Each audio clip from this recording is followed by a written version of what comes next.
Hello and welcome to the Final Straight F1 podcast with Ben and Tonda. And today we're looking at the story of the 2024 US Grand Prix. And I have to say, once again, my prediction came true. Yours almost did, but I said that Liam Lawson would score points in his not-so-debut Grand Prix, which he did. He finished 9th. If I remember correctly, you said that he would even outscore Sergio Perez. Not quite. Not quite, but he wasn't as far as we might have imagined. You know, despite having a 60-place grid penalty at the start of the Grand Prix, which is a lot. You know, you'd imagine he was starting from Baku or somewhere, but he was doing very well, Liam Lawson. Yeah, unbelievable. It was a bit of a Alonso McLaren Honda type of penalty, but it was very close. And his, I don't know, should I call it a debut or a second debut or phase 2 of Lawson or whatever we want to call it? He did amazingly, right? He performed incredibly well. And as you say, unfortunately, my prediction didn't come true, but yours did. And Yuki Tsunoda didn't even score points. I believe maybe not even in the sprint, if I recall correctly. So Lawson already putting the pressure on. So I don't know what your brother had for breakfast, but he's doing very well at this moment. Maybe he's gonna be promoted for 2025, and Daniel Ricciardo will be called back. That would be insane. But I don't think that. I think they've done enough. Well, probably. Unless they. I mean, do you think that they will actually keep Perez for the 2025 season? To be honest, at this rate, I don't think so, because Sergio Perez is fairly confident, it seems, and that's probably the only thing that was going on in the summer break. In the second break, a month break, the only thing that was really going on was the rumors about Perez's retirement in Mexico, right? Yeah. And he then posted a funny meme on Twitter or on X, and he posted something from the Wolf of Wall Street saying I'm never effing leaving, right? So it's funny, and it seems like Dr. Helmut Marko didn't get the memo because he was on fire with his comments saying oh, I feel a junior driver gonna line up against Max next year in Red Bull. So I don't know. What do you feel like at this rate, if Lawson competes like this? Also looking at the Constructors' Championship standings, right? Red Bull are about to get overtaken by Ferrari. Ferrari are 8 points behind Red Bull in the Constructors. And that is something that was unthinkable at the start of the year. I mean, Max is still leading the World Drivers' Championship, obviously. But imagine the scenes if Max actually wins the championship, but the Red Bull as a team are 3rd. Yeah, that would be insane. And as you say, the Ferrari, right? Yeah. You talk about the Ferrari making it unimaginable at the start of the season. How about imagining it after the 0 points triple header from Leclerc? That would be obscene to think about it. But just hearing you say those words is making my body have physical reactions. Hearing triple header 0 points and Leclerc in the same sentence makes me, be drenched in cold sweat. But after this Grand Prix, I am doing a bit better. Because Charles Leclerc, you should be, dominated the race. His move in the first turn was brilliant, in my opinion, and then he just extended, and he was lapping faster than anyone. And especially Max in second place. Oh, God, yeah. And he brought it home. and made it a Ferrari 1-2 with Carlos Incredible. right behind, bringing It is very incredible. valuable points. Yeah. I was, last episode I was somewhat joking about Leclerc's possibility to Leclerc's chances for the championship, with the stats lining up with Kimi Räikkönen's. But coming true, huh? Never say never. And yeah, it seems that, because Ferrari was, I think, the only team, or at least from the top teams, they were the only team to not bring any updates to the car. And it seemed, that with this generation of cars, the more you bring, the more you shuffle with the balance. Look at Mercedes. Their weekend, all over the place, but we will get to that. Well, when wrong in one place specifically, where both George Russell and Lewis Hamilton went off the track. Yeah, I don't remember which turn it was, but I think it was the penultimate turn. Yeah. It was, I don't know how many turns are in Austin, 22, 20, something like this, so something like that, but seemed like the Mercedes really didn't like that turn. And if you look at the onboards, it didn't even seem like Hamilton was pushing, right? Yeah. And he said it himself, like, this never happened to me in a race. So yeah, it just seems that Mercedes their car was all over the place, because in their practice, both of their drivers spun also in the same turns, right? Or similar turns. They had a moment, Hamilton spun and Russell spun in turn 1. So it was, of course, we had the track resurfacing, but still, it was very much a big shuffle. McLaren also didn't seem like they were on the form we are used to them from the past, God knows how many races, right? And it seemed like Red Bull, after their huge, should I say controversy, or after the huge deal with the bib height, changing tool, we all expected probably, before the weekend, right, that the car is going to go backwards only. Yeah. Because it seemed like they're really aiming nowhere. And with a tool that arguably helped them, God knows for how long, seeming to be found and banned, it seemed like it's going to only get worse. But the Red Bull, holy cow. I mean, Verstappen's Red Bull. Perez's Red Bull, a different story, right? But yeah, it was interesting to see. Did finish behind George Russell, who started from the pit lane. Gosh, that's bad. Which I'd say is not a great sign. Yeah. Yeah, definitely not. Definitely not. Also, let's not forget that this was a sprint weekend. We had sprint qualifying and sprint race, where, the Ferraris did have a 1-2 in the main race, but in the sprint race, they were getting pretty racy with each other. Yeah, it was one of the few sprint races where it was pretty incredible, actually, because usually we're just seeing people stuck.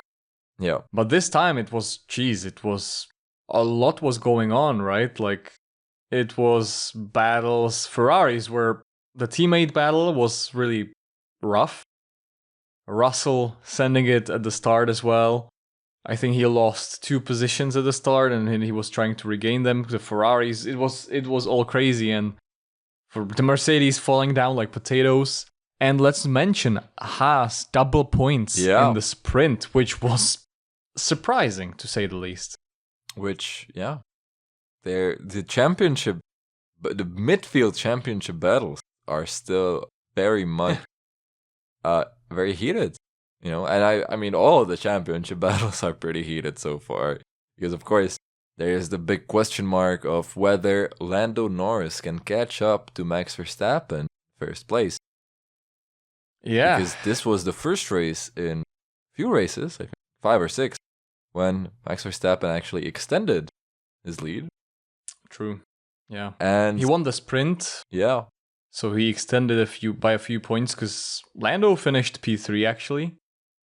Sainz on fire, finishing P2, and Leclerc in P4 with a very near collision with Lando Norris, which was, I feel like there was a lot of very near collisions. For example, Lawson and Alonso, them two arguing after the sprint, which, seemed a bit excessive because it was for, 16th or 15th place.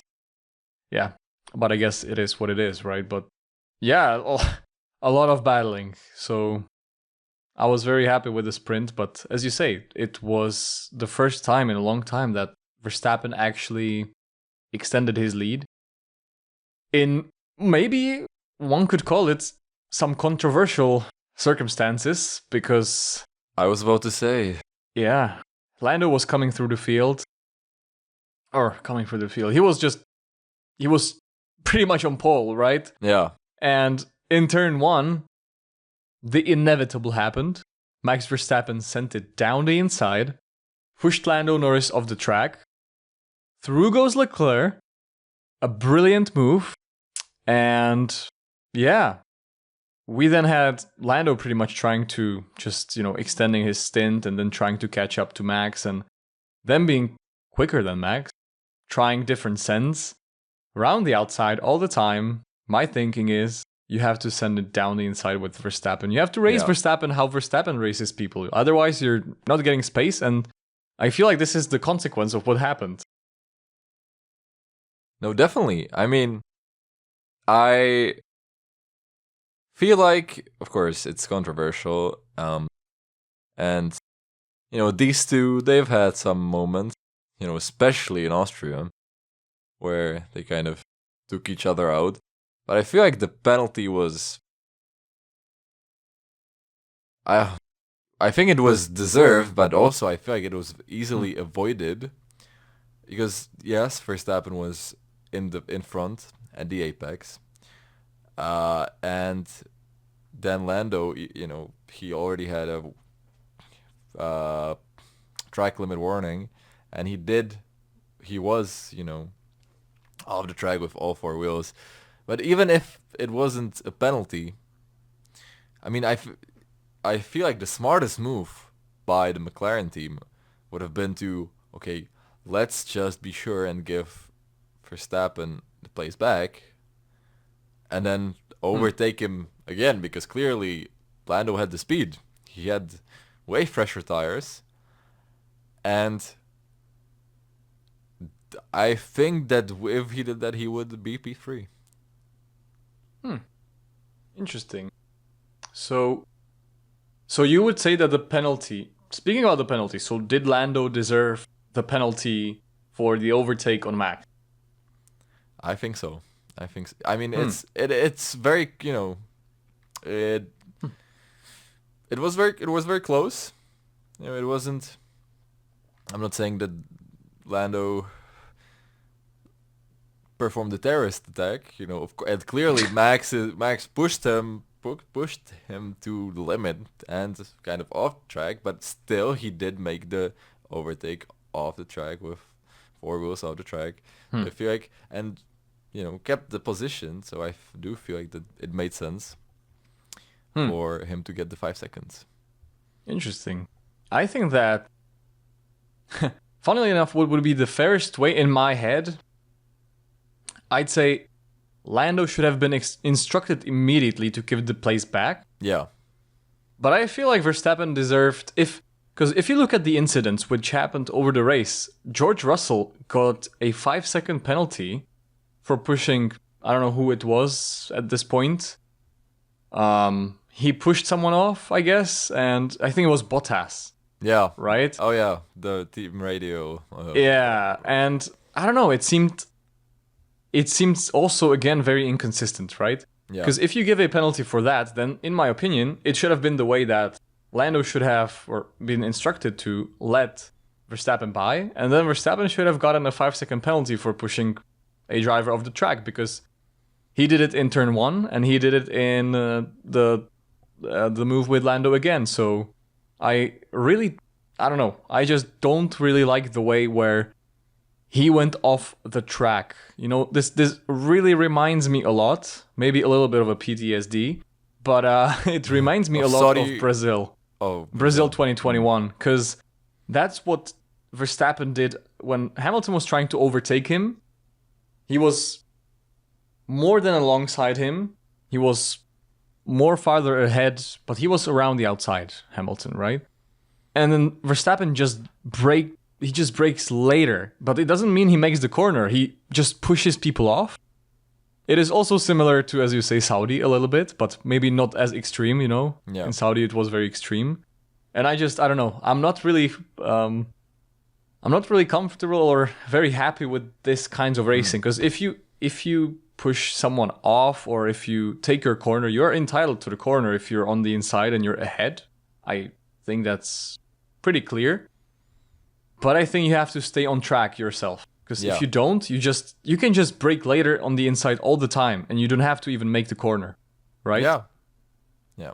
So, yeah, I just missed consistency in this race in terms of this. You know, the same was with the qualifying track limits. Like, sometimes you see people cut corner and then they get, you know, their lap time deleted for obvious time advantage.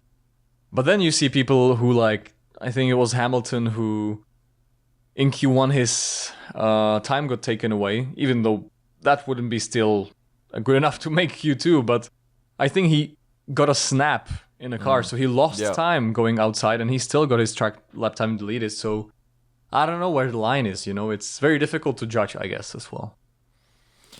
Yeah, but my thing is, you know, based on what we're seeing from Max and Lando still, again, and it seems like the cars are going to be closer again in terms of performance. Like, I mean, of course, it's going to depend on each track as well. But I feel like this is not the last we've seen of their on-track battles. Hopefully, you know, also in terms of just pure entertainment. But I do feel like it's kind of inevitable that these two will come together at some point in again again in the next 5 races, and you know, I think it will cause at least one serious incident, or one of them will have serious damage, will to DNF or at least go to the pits.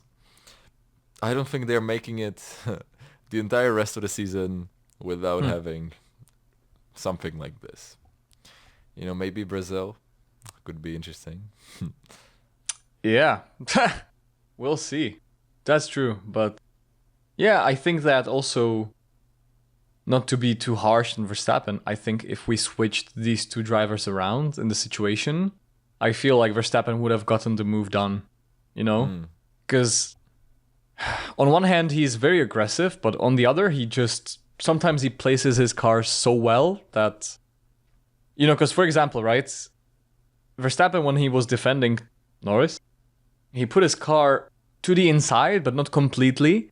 And I just know for certain that Verstappen would have gone for that tiny little gap for which he went in turn 1, in lap 1.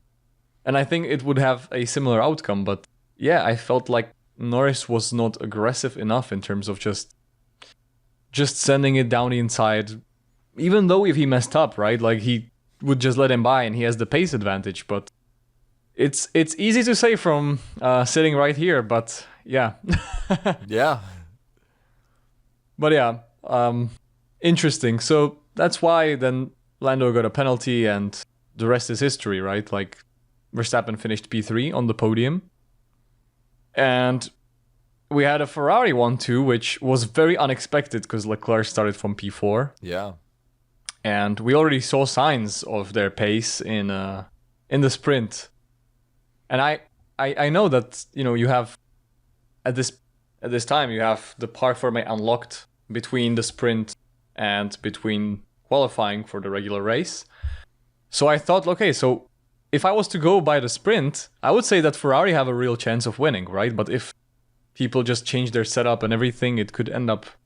Mercedes looked pretty good because I think Hamilton had something broken when his car from the formation lap onwards in the sprint. And it seemed like he would have gotten the sprint pole had there not been a yellow flag for Colapinto, who, by the way, did a brilliant job this weekend because he scored points again. And yep, I'm officially becoming a Franco Colapinto fan. I think it's going to happen very soon. I know it's. I think he really does deserve a seat, a full-time seat. We've talked about this last time as well. I feel like it might be a no-brainer for Yeah. for the team. True. Yeah. And he drove brilliant qualifying, brilliant race.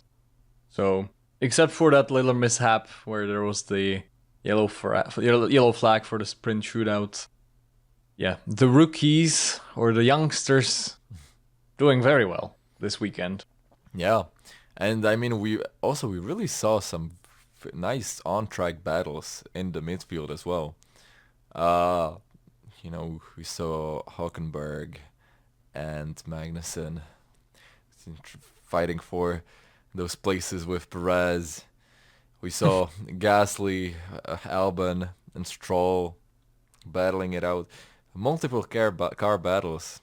And I feel like that's really nice about the circuit of the Americas. That the track is really wide. You can go alongside each other. Yeah, different lines. It is very good for overtaking. I feel like it's, or at least it seems like it. You maybe cannot make the move stick, but it makes you feel very good because with Verstappen and Lando, you were always thinking, oh, he's gonna do the switchback, right? He was always taking the alternate lines, and it always seemed like maybe he could get him. And we had the Ferraris battling a lot into the kind of double left-handed chicane, or what was it before, the two right-handers that were very fast. But yeah, very good racing, and overall, I think we have gotten a real bang to just start with right after the break. So seems like we're very excited just for the rest of the season, how it's going to pan out, because we've got a lot going on. We've got a battle in the midfield, right? We've got V-Carb versus Haas, I think, for the sixth place. They were on points. They were at the same points, I think, after the sprint race.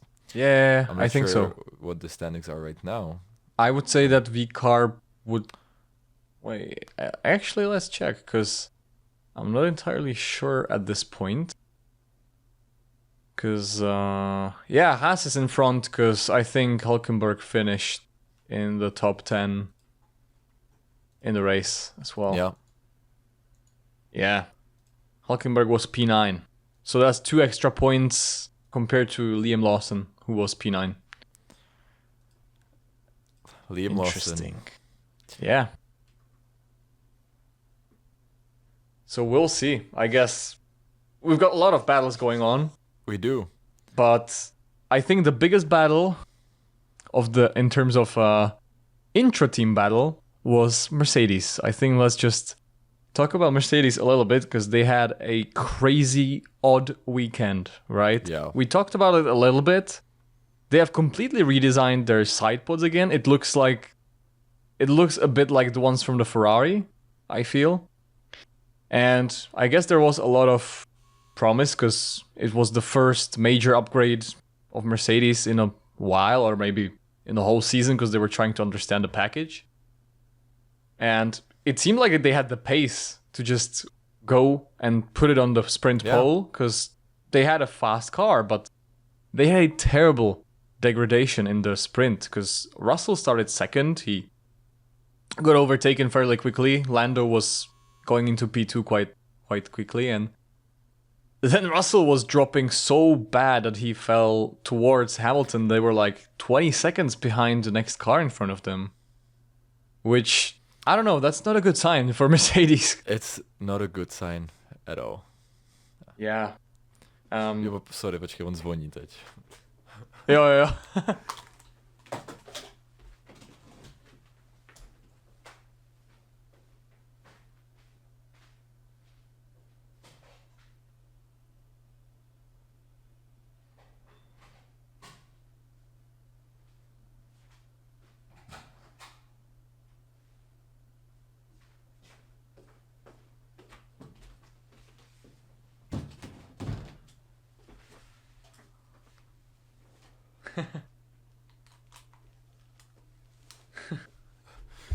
To je jeden. To je dneska něco. Nevadí. Tak počkej, tak navážím na ten Mercedes. Tak klidně zmiň. Počkej, Jo, jakož to je za sign pro Mercedes, jak to vypadá pro Mercedes, že jako s těma upgradema, jak to vypadá na další rok a takhle. A že tam byl i Antonelli a že se nekoukal dvakrát happy, takže... Tak jo. Yeah, and I mean, we talked about this in our live studio episodes. We talked about the pace, and we've tried to predict the top 4 at the end of the season in terms of pace and in terms of constructors. And I'm still a bit confused about why we said that Mercedes is going to be... Didn't you say that they were going to be second in the constructors or something like that? I might have, and... But that was... Yeah. That was at the point in the season when they were doing really good. I mean, it's it's easy to forget things this season because so much is happening. It's turning so quickly. Lewis Hamilton won 2 Grand Prix this season. Yeah, and I think we were predicting it at back after what was it, 3 wins for Mercedes in a row. Yeah, it was Austria for Russell, Silverstone for Hamilton, and then Belgium for Hamilton. Yeah. Which, geez, at that time also it was a Mercedes 1-2. And maybe we didn't even know yet that it was disqualified, or maybe we did. Depends. But it seemed like the pace was there and the potential was there. And God, this weekend it seemed like all but the potential was there. Because Lewis Hamilton, he was on pace. He was like out of Q1. He just couldn't get out of Q1. He just struggled so much with the car.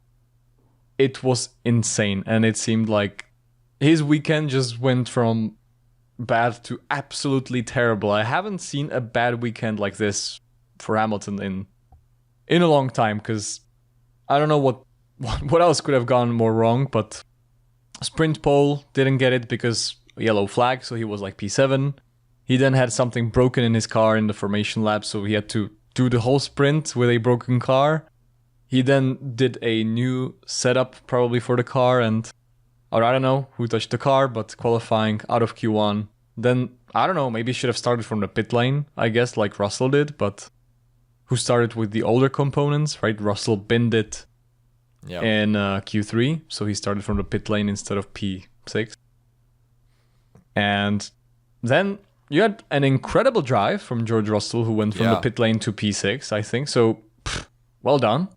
That was very good. A long stint on the hard tires, but Hamilton in the first, second lap, third lap, something like this, he completely went off and he lost it, which such an uncharacteristic error and hard to watch that he's struggling so much with the car. It's been high highs and low lows for the Mercedes team this season. I mean, winning 3 races in a row and then going back to being basically in the midfield at some points. Yeah. I mean, we made fun of them for the first half of the season, talking about their correlation problems, sharing the simulator with Aston Martin, talking about how that could be the problem. Then we lauded them, but now they're back. It's going to be interesting how well they can do for the rest of the season, whether they can get up there, get some more points, take some points away from some of the 3 other teams, because I think it really what it will come down to is taking points from each other, right? Yeah, because pretty much the top 3 teams are so close in terms of pace right now. It's all really depends on track, and it's all going to be again about maximizing points when you can, like Ferrari did right now, but also about taking the points away from the quicker teams at any given track, and also hoping that your driver won't collide with another driver. Well, like in Qatar last year, but hopefully not. Qatar, that was a fun one. Maybe, kind of. Depends. But a few races left, and I think from this race, we're switching every other race from sprint weekend to a regular race, right? So Mexico is a regular race, then we have a sprint weekend. Then I think we have again a regular race. Then Qatar, I think, is the sprint weekend, and Abu Dhabi, I think. Not entirely sure at this point, but I'm pretty sure that we're switching the races. So at least that's something exciting. And maybe some of the teams will figure out the upgrades for a regular Grand Prix where we have 3 practice sessions. But hey, who knows? I don't know. It's odd also to bring the upgrades on the sprint weekend, because we know that the cars are super sensitive. This generation of cars, even McLaren is, I think, afraid to bring in a new floor. Yeah. They already have a new floor prepared for ages, but they're just afraid that it's gonna disturb their balance of the car. So they'd rather just, I don't know, quadruple check it and make sure it really fits. So interesting generation of cars. Look at what happens to the SF24 Evo. Yeah. How that turned out. Probably, I don't want to be the guy saying if, but possibly cost Ferrari a lot of points. The misstep with the upgrades. Who knows where Leclerc would be right now if he didn't, again, had to get 0 points during the triple header. And where would Ferrari be in the constructors? We might be looking at a wholly different season, but that's the case for a lot of the things that's happened so far this year. But I think the fight for P2 in the Drivers' Championship is still going to be very interesting.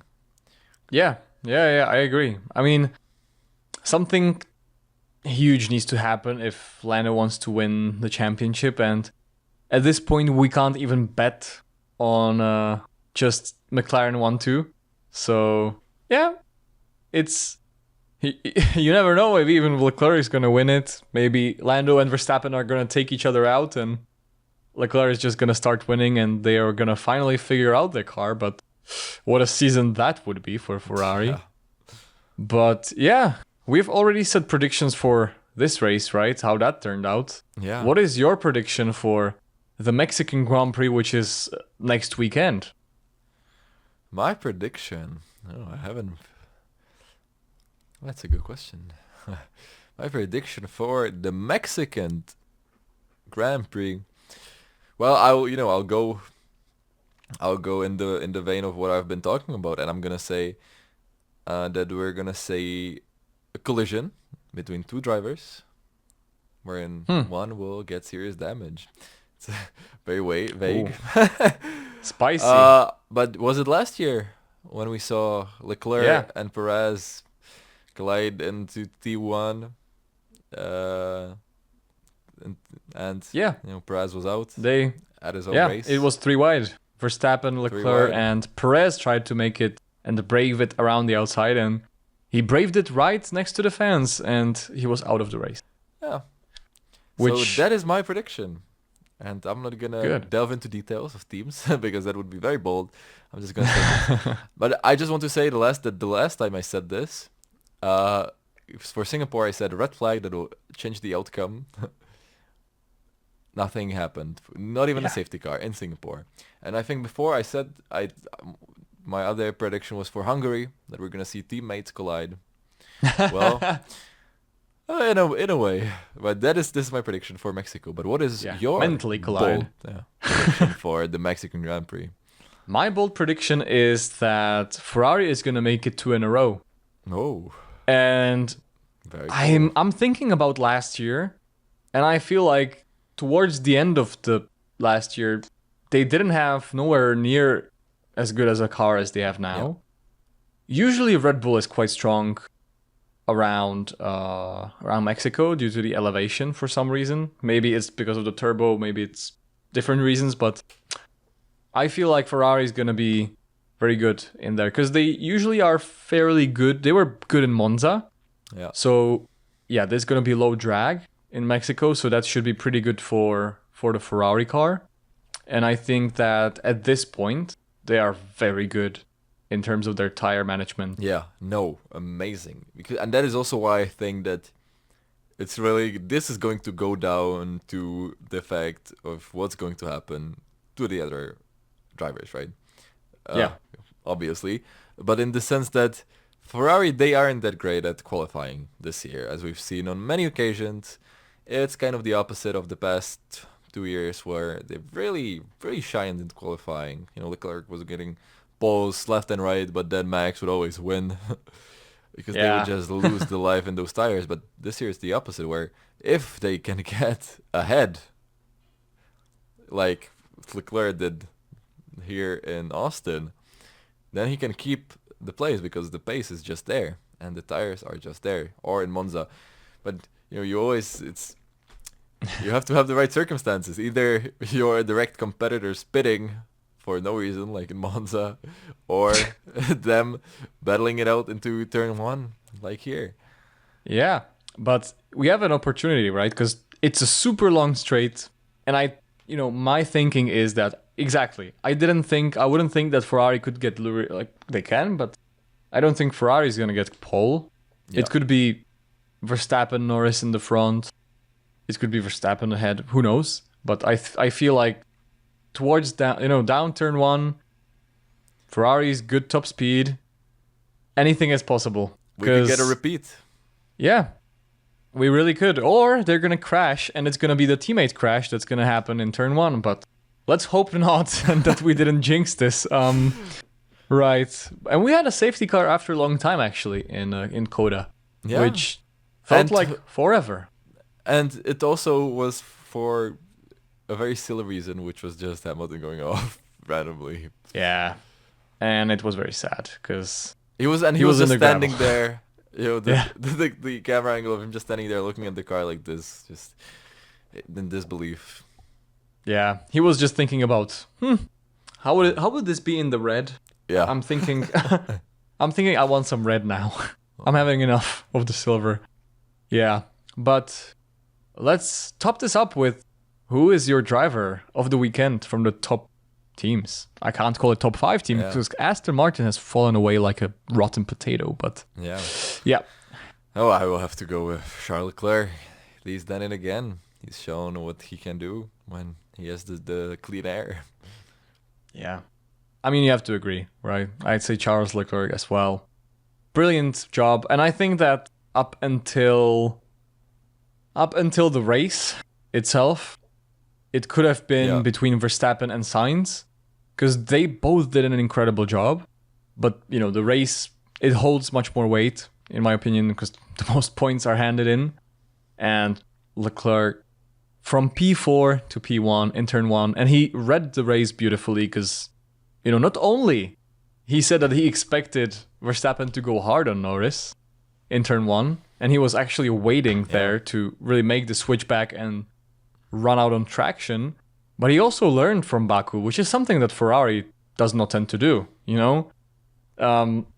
he actually said, don't leave me out for too long. Yeah. I don't want to be under pressure, and that was definitely referring to Baku, where he had a good time advantage. That was a shame. That really was a shame.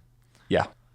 Because what would the story be now, right? Like, I mean, I guess at this point we have to make a video about what could the different outcomes in 2024 be in terms of the championship if these things were to happen. And you could also hear Leclerc being more decisive, right? Telling the team what he wants in terms of strategy. Because we're more used to seeing Sainz do that. Sainz is usually the one who's more on the decisive side, calling the shots. Very true. Leclerc is the one getting hard tires in the wet and wet tires in the dry. Yep. But this time it seemed like he knew what he wanted, and he told the team. Once he was in the lead, it just didn't seem in doubt, and that was something very impressive. And he actually got it for his birthday, so happy birthday, Charles! And home race, good job. Team home race and a birthday race. Leclerc has them all this year. But we should also talk about the top driver from the rest of the field, and I'm gonna have to go with Liam Lawson. I predicted his points. I have to keep true to what I'm saying. Yeah, it's hard to disagree with that, because God, he just jumped in the car. He started from P19 in the race, and he ended up ahead of Tsunoda. Yeah. Of course, maybe some of it was due to the strategy, and Tsunoda being a little bit, he spun and he had a 5-second penalty and he didn't have a great day. But God, P9, amazing. I think we had more candidates, right? Like, it's very close between Colapinto, between Lawson, and maybe Hulkenberg, who scored points in both the races, which is very impressive in a Haas. So, yeah, I would agree. So, that is 100% there are many drives to choose from, which is a very good sign for F1. Yeah. But what would you give the US Grand Prix out of 10? Since Hamilton has spun, probably like a 1. I'm kidding. I'd say for the whole weekend, I would give it like an 8.5. Yeah. Like, it was very, very good. It maybe, if you were too objective, then there was no battle for the lead in terms of till the end. But there was a lot going on. It was really good. So what would you give it? Yeah, I agree, around the same, around an 8, I would say. Yeah. That is good. Yeah, really another solid race in a very, very good season. Yeah, we're having an amazing season, and I think we'll only realize after we, hopefully not after we go into 2025, but maybe after we go 2026, because the regulations are going to change, and there's a lot of speculation and a lot of changes, it seems like. So, and we're going to have to wait until 2029 for some close racing again. But let's not get too ahead of ourselves. That is 5 years in the future. Nobody can see that far, not even Helmut Marko. And who knows? We can only look as far as one race, and that is the Mexican Grand Prix. 100%. We're very excited, and we hope you guys are too, because we're going to be here once again to talk about all that happened. Thank you very much for watching, and we will be looking forward to the Mexican Grand Prix. And yeah, stay put. Thank you for watching, and take care. See you next time. Bye, guys. Bye.